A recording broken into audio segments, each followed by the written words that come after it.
কিয়ামতের আগে পৃথিবীতে ঘটবে অনেক অলৌকিক ঘটনা, যেগুলো সামনে আসবে একে একে আলামতের মতো। তেমনই এক ভবিষ্যৎবাণী রয়েছে ফোরাত নদীকে ঘিরে।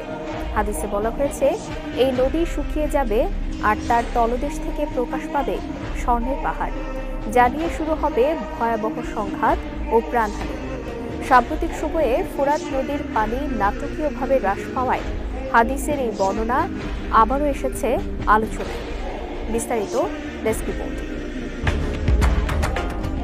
কিয়ামত সম্পর্কে কোরআন ও হাদিসে বহু নিদর্শনের কথা বলা হয়েছে।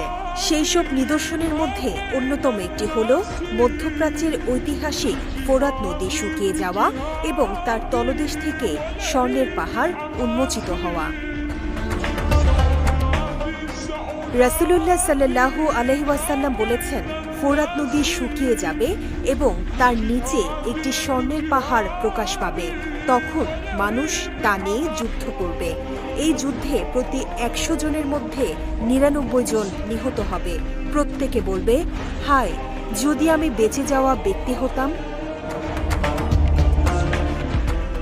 ফোরাত নদী তুরস্ক থেকে উৎপন্ন হয়ে সিরিয়া ও ইরাক হয়ে পারস্য উপসাগরে পতিত হয়েছে। এটি হাজার বছরের পুরনো সভ্যতার অংশ। আরব বিশ্বের পানি সরবরাহের প্রধান উৎসগুলোর একটি। বর্তমানে জলবায়ু পরিবর্তন, খরার প্রকোপ ও রাজনৈতিক সংকটের কারণে নদীটির পানির স্তর দিন দিন কমে যাচ্ছে। অনেক এলাকায় নদী শুকিয়ে যাচ্ছে। ফলে হাদিসে বর্ণিত ভবিষ্যৎবাণীর বাস্তবতা নিয়ে আবারও আলোচনা শুরু হয়েছে। ইসলামী স্কলারদের মতে হাদিসে বলা স্বর্ণের পাহাড় বাস্তব স্বর্ণ হতে পারে। আবার কেউ কেউ একে মূল্যবান খনিজ সম্পদের প্রতীক হিসেবে ব্যাখ্যা করেছেন। কেউ কেউ বলেন এটি কালো স্বর্ণ অর্থাৎ তেলের প্রতীক। তবে অধিকাংশ মুহাদ্দিস মনে করেন হাদিসে সরাসরি জাহাব অর্থাৎ স্বর্ণ শব্দটি ব্যবহৃত হওয়ায় এটিকে রূপক নয়, বাস্তব অর্থেই নিতে হবে।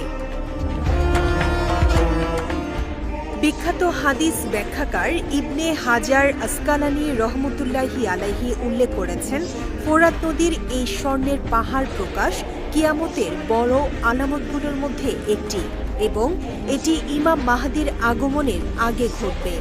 এই ঘটনা আমাদের জন্য শুধু ভবিষ্যৎবাণী নয়, বরং আত্মবিশ্লেষণের সুযোগও।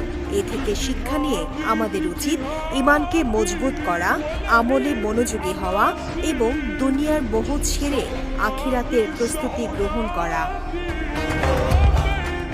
বিজয়।